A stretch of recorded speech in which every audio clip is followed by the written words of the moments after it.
Hello and welcome back, and today I want to talk about QNAP NAS and giving yourself a network security tune-up. This video is going to be more about making sure that all of your security settings are as good as they can be. And although we're going to cover a lot of information in today's video, it has to be said that this is still not everything. There's a lot of stuff you can do with a network attached storage device, not just QNAP, but any brand really, to really make things triple locked, ridiculously safe, that are just not going to be in this video. Maybe because they involve your client devices, and again we're talking your Windows system, your Mac system, and security settings you can do there, or perhaps there's security settings that you can do with the router and the managed switch in your network environment. This video is about taking care of all of the security internally, data security, network security, access and more within the QNAP NAS. This isn't about the wider environment of your home or office, and don't think this video covers everything, because it just simply can't. There's too many variables, there's too many different kinds of user case environment out there, and also the majority of today's video is not only just on this NAS, but it's on this laptop as well. And although we will be touching on external connectivity a little, the bulk of today's video is about taking care of things within the QNAP system without external connectivity. Because in light of everything that happened recently with QLocker, I know a number of you have either disconnected your NAS from external connectivity with the wider internet, or you had no intention of connecting with the internet anyway, making sure that a NAS was something that you never use the cloud with. So in today's video, 90% of the things we're going to look at are things for users so they can either continue to use their NAS without connecting to the internet, or they want to reconnect their NAS to the internet but are worried to do so until all of the security settings are in place. So do bear that in mind throughout today's video. And if you do follow every single step and you do every single thing that I say in today's video, I'm not going to say that you're bulletproof. No one truly is. But what I will say is you will have one of the safest NASes out there, to your detriment maybe every single time after you've done this, when suddenly you realise just how free and loose you were accessing your NAS in the first place. But without further ado, let's make our way onto the QNAP NAS and go through every single security setting that we can go through and every single one of our configurations that we recommend to make sure this device is as safe as it can be. Let's make our way to the screen. Right, so a number of you more than likely noticed straight away at the top of this video is that the microphone is a lot closer to me today, and that is a lot to do with what we're doing with this screen recording. Also though, in the surrounding environment I'm recording in today, there's a lot of background ambient noise I'm having a real bugger of a time trying to remove, so I apologise in advance if you can hear all of that. Now, today's video is mainly going to cover around about 7 or 8 points.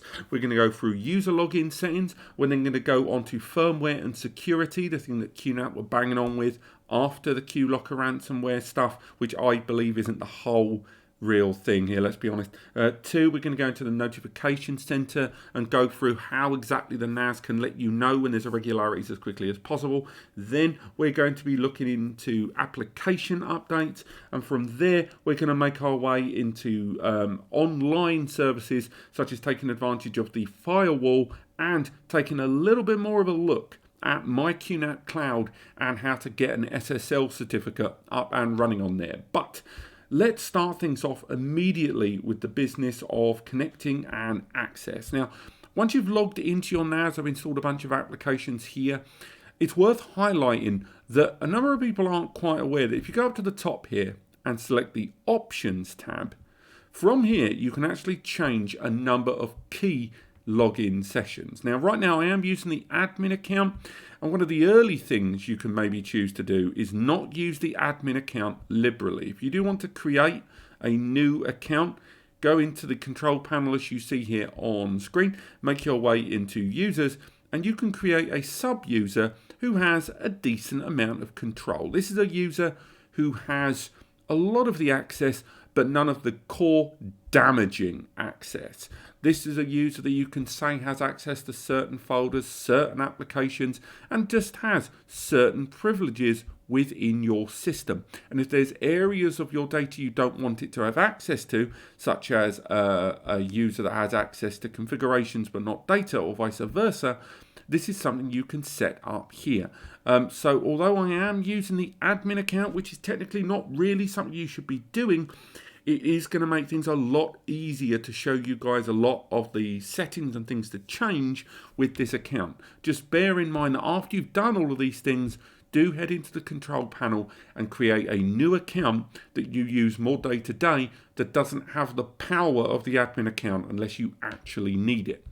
But the options in here that I want you to look at the most are, firstly, password settings, where you can not only have a change of password if you need it, but you can set it up that your password is changed on rotation. Now, a number of you, I'm sure, already want to go into the comments and say, oh, what happened with QLocker? That's nothing to do with this. And I agree, it's not. But this video is about covering all the aspects that most people will be able to understand about changing the security on their system and keeping it as bulletproof as possible. So I'm going to cover them all, so please be patient. So, not only can you change the password here, but on top of that, you can set up lots of login, logout rules, and probably most important of all, enabling two-step verification. Use an authenticator app like the Google Authenticator app and create yourself a two-step authentication portal. This is when you can't log into the NAS unless your phone authenticates it. For those that aren't aware, using the Google Authenticator app, set up the app, scan this 3D barcode here, and then you can set it up that no one can access the NAS with that account unless they authenticate it on your phone as well. Now, if you want to do a little bit more about password control, head back into the control panel. In my case, go into the admin settings. You can change the password, sure. But what you can also do is change a lot of the rules behind passwords.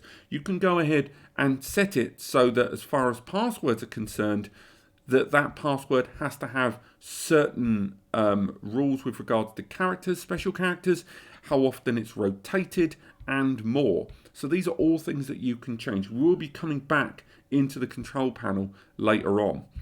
But after looking at the user login and the options menu, the next thing we need to look at is this tool, Security Counselor.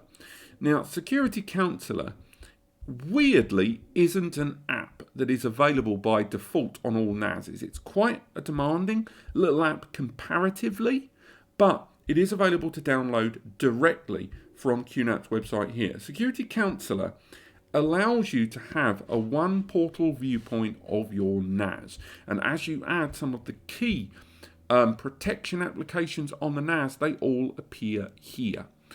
I've installed these manually, but all three of these here, antivirus, malware remover, and QFirewall, they all need to be installed manually. Although I will add that antivirus does require a license to get the most out of it, which again is a bit of a shame there. But within the Security Counselor, these are the things you can do. So firstly, go to the security policy. This is where you can decide how strict the NAS is about certain security and whether it lets certain things through. And if you're worried before reconnecting your NAS with the internet or with having the NAS just generally accessible externally, you can change a number of these policies here, or you can go to a custom policy that will cover everything. And again, I could go into all of this, like what happens if a password is entered erroneously a bunch of times, what happens if a connection comes from a certain source or more. The intermediate security policy, for example, does not allow an internet accessing user to take advantage of my QNAP Cloud without verifying themselves every single time, something I'll show you later on. And the same thing goes with scans and more. The security advisory, you can set it up that you get notified about new security advisories with QTS, but again, not really proactive enough in my opinion, but that's a slightly different story. Now going back to the security checkup, if you run the checkup here, so I'm going to run a scan. So as you can see, this is now going to run a scan of my NAS, going by my policy that I've created here, and just to see how many of these rules here the NAS is adhering to will be shown. Right now, it's already noticed that different things are already in need of change. So for example, it's highlighting, according to my security policy, I've still not enabled that the password needs to be changed every 180 days, that the SSH port has a default value. So one of the earliest mentions, and again, I'm going to keep referring to the Bleeping Computer article, do check it out. They do talk a lot about one of the remedies that QNAP recommended is changing the ports for a lot of external accessing tools. Again, media streaming, multimedia console, that sort of thing. And again, here is where a lot of those values can be changed and enable it so you're not using the port that everyone would use, which potentially could be a problem down the line. With the antivirus, you can see a lot of these, we might have to full screen this a little bit.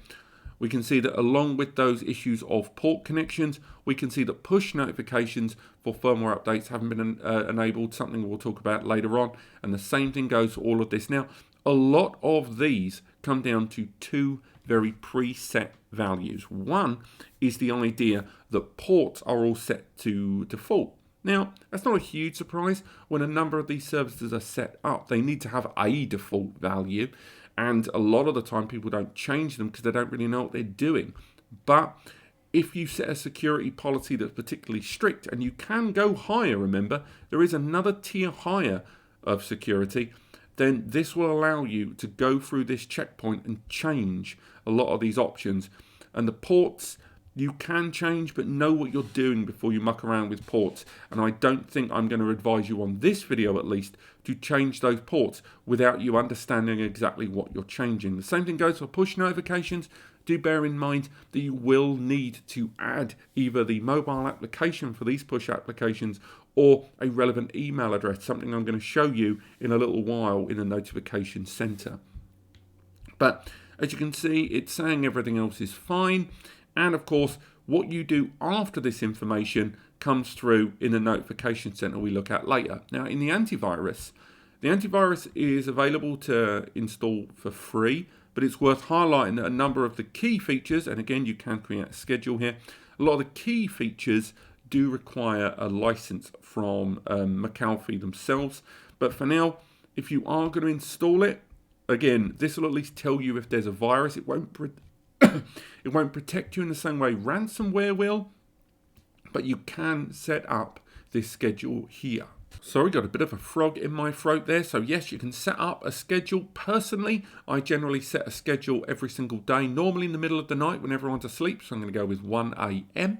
And then on top of that, you can add filters, which again, very bespoke, depending on the size of the files if you want. Or you can set it up to only do certain things and whether you want them to go into quarantine or not. This is something that's quite interesting. If a virus is reported or a suspicious file is found by McAfee, you can choose whether you want it to only let you know, only move the file to quarantine, or completely remove it. But bear in mind that you want to know for certain that it's a virus, so I would recommend the quarantine option. Same goes, again, as mentioned, about if you want it to be a full scan or a partial scan. Obviously, the more data you have, the bigger storage array, the longer it will take. But you can say you want it to be the whole system or just specific files or folders. So again, I've already ran a scan, as you've seen, but as things get reported, you can look at your reports here. And the quarantine, of course, as files get moved, will be reported there, and you can choose whether to reinstate them or delete them. So again, nice and simple, all going on there. But bear in mind, as mentioned, that with regards to McAfee, you will need to have a fully licensed copy of that, which you can get through QNAP, which is good, but it's not great, given you've already whacked out a bunch of money on your NAS. I'm sure you'd agree.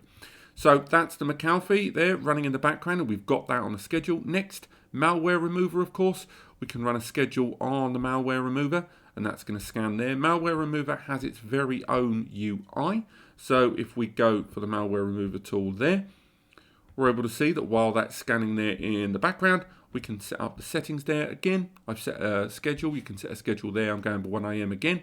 And again, you can get it to scan for updates for an updated database all the time. And then you can choose whether you want to send the malware results to QNAP if you have internet connectivity, or you can just make sure that in the events log in the QLog Center you are notified. And a lot of this will come down to Notification Center that I will be showing you in just a moment. Let's come out of that one. So coming out of the malware remover there, coming out there, we can have a look at QFirewall. We're going to look at QFirewall a little bit more later on, but QFirewall effectively is the tool for managing the gateway between internet connectivity and your NAS. We will, as I say, go into this in a little bit more detail later on, but the Security Counselor will allow you to add this to your security policy, so when the security checkups happen on a schedule, you're able to see what needs changing with regards to the firewall moving forward. So we've got the schedule there, and we'll add the security schedule there. Again, 1 a.m. 1 a.m. at the moment, I've got 3 scans running simultaneously, so we can come out of it there. So the next thing we need to look at, I've already alluded to several times, is the Notification Center. In the Notification Center, not only is this where pretty much all of the bits and bobs that the NAS are doing every single day are reported, as you can see there, all issues, anything that comes with under the heading of the security policy I've selected will all come through there, so we're just going to come out of that. And from here, everything from erroneous IPs that aren't known, such as here when I've tried to use a dodgy certificate to show it. On top of that, as when scans take place, all of these come under the heading of different alerts. And depending on their security, they will be displayed slightly differently. So as you can see, during here when I was running a test for a video coming soon, I'm showing how to set up the NAS without utilizing the internet. A number of the apps I was using were trying to update, even though the NAS didn't have internet access at the time. It listed these as errors, but at least you can see that it does acknowledge those errors. But what good are all of these errors if you don't know things are going wrong? And this is where this bar at the top is going to come in. For example, event notification allows you to create rules, such as certain things happening, such as antivirus scans if something goes right or wrong, whether you want to know that backup restoration things have happened, effectively letting you know in the event of something going right or wrong what you hear about. So if you want to know if the system's being accessed by an IP you don't know, if you want to know that a backup routine has failed, if you want to know that if malware has been found and or removed, all of these things with regards to access, with regards to in-house, out-house, whatever you look at it with your NAS, an alert can be created. You can even set one master rule to cover all of them, or unselect all of them only for the ones that you care about the most. So then you say whether you want it to be general information, an error, or a warning. You can say what tier you want it to happen on, and then you can say whether you want it to have a message included or excluded. So that way, if you're dealing with a third-party IT guy, or it's in-house, or just you need more information, it can all be added to this specific rule. And of course, you can make sure that this only happens at certain times of day, or will happen as and when. From here, you can add different alert methods, such as email, then there's SMS, but you will need to have a phone carrier added, as well as instant messaging using my QNAP Cloud and social services, or the push service with the mobile application. Again, I will talk a little bit more about these in a bit, but as you can see, nice and straightforward. You can add all those in there. It's very user specific and service specific, but then you can have it so it's sent from to that. If you are using an email client, you will need to add the email client provider to the NAS. But again, if you go with the push notifications, it's less of a problem. So you can go for push service there, and then it will just be sent via QBot on the NAS directly to the recipient, which again, you can use any one of a number of them there. So you can create those customized alerts, and the same goes for alert notifications, not just events. And again, same thing, but more tailored towards issues along the way. And of course, with pairing devices, here, if we go back to the overview really, this will allow you to show how to add, for example, email accounts for you to get those email alerts, SMS alerts by adding the phone number. But again, you will need to add a phone service, so it's not as straightforward as you'd like. Instant messaging, of course, is if you want to add an IM account.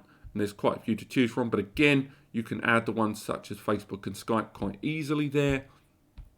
And finally, the push service is one that you can use with Queue Manager on your mobile phone. So if something happens with the NAS, you then get an alert on your phone to go buzz buzz, something's happening according to your security alert. Let's go through that on the security alert let's find it, have I just scrolled right on by, in the security console. Again, this is very, very detail heavy, and by no means am I even considering that the stuff I've shown you so far in this video could even approach user friendly, but at the same time, a lot of the configuration options are there. The real problem I find when anything like ransomware, when hacking happens, and again, not just to QNAP, when it happens to any brand, a lot of it comes down to not finding out you, the end user, quick enough. And a lot of the things I'm talking about today are about you, the user, either barring people from entry or improving the ways in which you can find out about these things happening to your device. So moving away from the notification center, we can now look at app updates. One of the other big things, the big song and dances that QNAP went ahead with after this event took place, is to say that some users didn't update their firmware enough. And I know a number of us do feel that that's not really the full story. That's not really the whole point of it. Yes, your firmware should be up to date, but it's not really as straightforward as that to say to people, you need to make sure you've got it all up and running. Yes, like here, you can go straight into the settings, and yes, you can go to the update settings and make sure that it always automatically installs updates for individual apps. You can set that up nice and easily, and it will force these updates to be installed immediately on a daily schedule, which you can see there. So it will force those updates as and when you set. I think my schedule is something like, again, 1 a.m, so I can do that one manually. But at the same time, your system has an even bigger responsibility with regards to firmware updates. In the control panel, if you go to firmware updates, you can see that not only can you check for updates at any given time, but also you can go ahead and auto update. This is when updates will be automatically applied if they're found to your NAS. I know a number of users aren't overly keen on auto installing updates. As I mentioned in my QLocker video, this isn't just about QNAP NAS. A lot of people do not want to install the latest update for anything. Their iPhone, their Windows machine. Look how many of you have got Macs are at the top. You keep clicking remind me later on an update. So you can choose to only install stable versions. Now these are versions that have already been kind of version updated, so these aren't your sub versions or your betas. You can make sure that these are scanned for and updated, and it will only update to the stable versions of QTS. It's still not foolproof for me, and I do think that the latest firmware update wouldn't have been enough in this scenario. I think it would have gone a long way, but still a lot of the things that we've spoken about here would have certainly helped a number of people before their accounts, unfortunately, were attacked, or their NASs were attacked by QLocker, and the encryption took place. So if we go back into that control panel, and from here we click the security panel, we can have a look at some of the other options here. So the IP access options. Now, here is when, if the NAS is being accessed remotely, you can say how many failed login attempts can result in blocking. So for example, within 1 minute, at the moment, 5 login attempts means that IP is blocked for 5 minutes. But you can block it quite a long time. You can say that if someone tries to log in within a period of, for example, 10 minutes with 5 failed attempts, that can result in a 1 hour or 1 day block. And then you can configure that with the notification settings and the security counselor to make sure that you get alerts to your devices to let you know when that happens. And that applies to a number of different network protocol here. Same goes for account access as well. But the real good thing is when you can take advantage of certificates that we'll talk about in the My Cloud section shortly. This will allow you to create a funneled and encrypted access point remotely with the NAS. So again, this allows more vague hacking attempts to be blocked. We've already talked about password rotation, but if we make our way now into the firewall settings, from here we can have a little look at things trying to access the NAS consistently via the firewall and blocking things before they even get a chance to get through. So at the moment I am utilizing basic protection here. It lists all the individual ports, and again I appreciate things are getting a little bit more tech heavy here. I would rely for now, unless you know better, I would recommend relying on the profiles it has. So for example, subnets only is effectively a much more closed system within the subnetwork, and restricted security is even more restrictive than that. These profiles pretty much will block anything and everything going through without very, very precise activity. Hence why I went with basic protection, which can still be configured if you choose. You can say about access to certain ports. You can talk about what can go through, what can't, what protocol can go through. But this is when things go into the far more technical range. Something where I think a lot of people who buy a NAS, it goes a little bit beyond the expectations of people to know what they're doing. And with capture events and the notification settings, once again, to let you know if and when things go through based on those security settings, you can go ahead and make sure that you get an alert sent through to you, again, time managed or not, if an IP you don't recognize is trying to log in, failed or successful. Which brings us quite neatly onto QNAP's own security, external connectivity, my QNAP Cloud. Now, for those that aren't aware, my QNAP Cloud is the means with which your NAS can be accessed via the internet. Without this, your NAS, in theory, obviously you can just disconnect it from the internet, but this is the throttle point. This is meant to be what stops someone getting into your NAS. Now, setting up a My QNAP Cloud account is very, very easy, almost too easy. One of my earliest complaints in my previous video, where I talked about QLocker and one of the many things QNAP could do to stop people getting in, was to do with, if you look at services such as PlayStation or Xbox, or even a lot of Android phones, you can't access the online services, or some or all of the online services, unless you update to the latest firmware. Now, as restrictive as that sounds, in the case of QNAP, if so much of the problem, as they say, was to do with the firmware not being the latest version, which again a number of us do ponder and wonder about, then they shouldn't allow people to maintain external access without the latest firmware. Now, that's not the only restriction, and that's not the only thing you can change. So, for example, advanced auto router configuration will allow the NAS to communicate and set up a UPnP access with port forwarding on your router easily for you. So it does that utilizing my QNAP Cloud as a bouncing point. But again, even though I'm enabling it here, by default it's not enabled, and I think a number of you won't need it really. So if you do utilize the UPnP port forwarding via my QNAP Cloud, know that this is where a lot of the problems of those NAS ports arose from.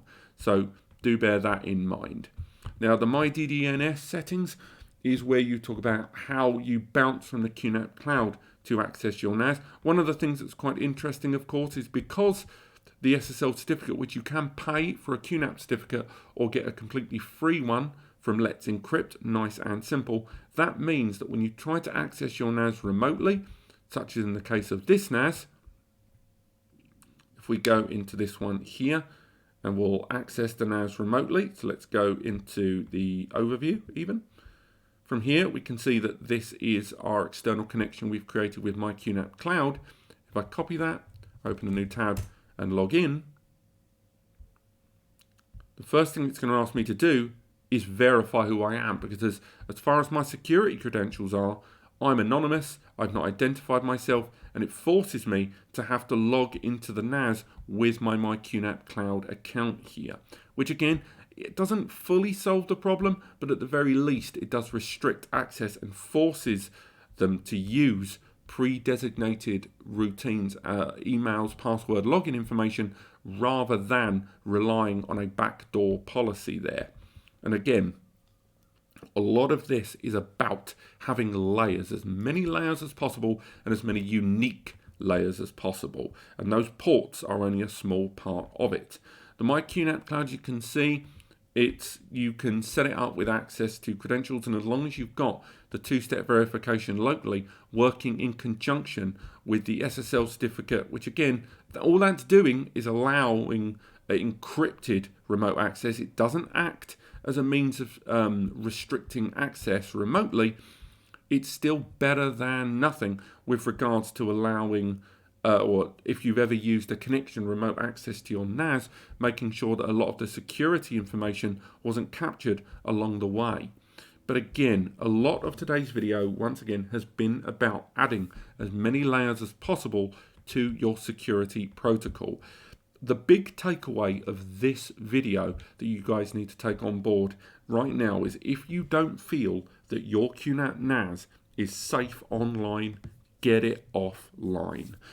Get it working on the network. It works perfectly fine on the network on its own. And when you are ready to reconnect to the internet, when you are ready for all of your settings to be as safe as you want, regardless of just how heavy going you want to make them, then at least you have the option to do that before you reconnect.